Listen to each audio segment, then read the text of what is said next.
नमस्कार दोस्तों, कैसा चल रहा है आपका प्राणायाम का सत्र। प्राणायाम लगातार करते रहिएगा। प्राणायाम करने से कम आपको फायदा ही होगा, नुकसान का कोई भी किसी भी तरह की कोई आशंका नहीं है। क्रिकेट में अगर भारत जीत गया है तो साधारण जनता को बहुत ध्यान देना होगा कि इस टीम में जो जीती है इसमें ज्यादातर बच्चे साधारण परिवारों से थे। उन्होंने कोशिश करी, मेहनत करी और उनको कहीं ना कहीं मौका मिल गया। उनके घरों के आसपास कोई खेल सिखाने वाला था, उनके घरों में कोई था, उनके परिवार में कोई था जो उनको मोटिवेट करता था, जो उनको सपने देखने के लिए प्रोत्साहित करता था। अगर आपके परिवार में भी बच्चे हैं तो उनको प्रोत्साहित करते रहिए कि जो भी सपने हैं उनको छुपाएं नहीं, छाती ठोक करके बोलें कि मुझे ये काम करना है, my aim in life is this, और उसको एप्रिशिएट करते रहिए। उस बच्चे की कोशिश तथा आपकी सहायता और एप्रिसिएशन उस बच्चे के सपनों को पूर्ण करने में सहयोगी होंगे। लेकिन इसके साथ साथ प्राणायाम आपको आपकी खोए हुए जो सेहत है, हेल्थ है, उसको प्राप्त करने में सहायता करने वाला है। ये बात याद रखिएगा। अनुलोम विलोम प्राणायाम अगर आप लगातार करते जाते हैं तो जितनी भी आप मेडिसिन ब्लड प्रेशर की खा रहे हैं, हार्ट से रिलेटेड अगर आपको प्रॉब्लम है, ब्रेन से रिलेटेड आपको प्रॉब्लम है, ये सारी धीरे धीरे दूर होनी शुरू हो जाएंगी।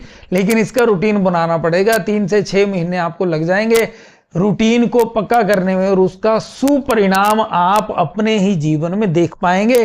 जिन लोगों को फैमिली में कोई बीमारियां हैं, खानदानी बीमारियां हैं, एक होता है खानदानी लोग हैं, इनका खूब पैसा है, रुतबा है, इनमें एक ऐसी स्किल है जो उनके परिवार को, खानदान को सबसे अलग करती है। और ऐसी ही बीमारियां भी होती हैं जो खानदानी हैं, बाप दादाओं से चलती हुई आ रही हैं, खतरनाक से खतरनाक बीमारियां, यानी कि आपका डीएनए तक साफ कर दिया जाता है, उसको शुद्ध कर देता है प्राणायाम। अगर आप चाहें तो किसी समय आप देख लीजिएगा, कभी भी मौका लगे आप देख लीजिएगा, कोशिश करिएगा अनुलोम विलोम प्राणायाम आप लगातार कर पाएं, डीप ब्रीदिंग आप लगातार कर पाएं। आपको खुद महसूस हो जाएगा कि इसका फायदा है या नहीं है, लेकिन करना पड़ेगा। एक और बात मैं आपसे शेयर करना चाहता हूं।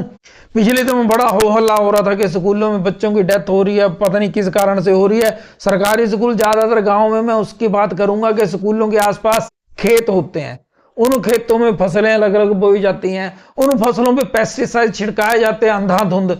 वो पेस्टिसाइड क्या बच्चों के लिए खतरनाक नहीं है? वो पेस्टिसाइड जब छिड़काए जाते हैं, बच्चे स्कूल्स में होते हैं और पूरे 6 घंटे 7 घंटे स्कूल में रहते हैं, आसपास 4 पेस्टिसाइड छिड़काए जाते हैं। क्या बच्चों की हेल्थ के ऊपर नुकसान नहीं है? क्या बच्चों की सेहत इससे बिगड़ेगी नहीं? पेस्टिसाइड बहुत नुकसान करते हैं। अगर आपके घरों के आसपास घास खत्म करने के लिए पेस्टिसाइड का उपयोग करते हैं तो सावधान हो जाइएगा, क्योंकि पेस्टिसाइड अगर घास को खत्म करते हैं तो आपकी हृदय गति कब रोक देंगे आपको पता नहीं चलेगा। अपने बच्चों को बचा लीजिए। अगर पेस्टिसाइड छिड़कते हैं फिर आप प्राणायाम ना करिएगा, क्योंकि प्राणायाम का अर्थ होता है कि गहरी सांस लेना और ऑक्सीजन की मात्रा शरीर में बढ़ाना। लेकिन अगर आपके घरों के आसपास, आपके स्कूल में पढ़ने वाले बच्चों के स्कूलों के आसपास पेस्टिसाइड छिड़के जाते हैं, फिर तो सांस, जो भी सांस लेगा, चाहे छोटी चाहे बड़ी, उसे मरना है और जल्दी मर जाएगा। मरना तो सबको है, लेकिन एक एज होती है, एक टाइम होता है। और ये जो अकाल मृत्यु का सृजन किया जा रहा है हमारे समाज में, ये बहुत दुखद है।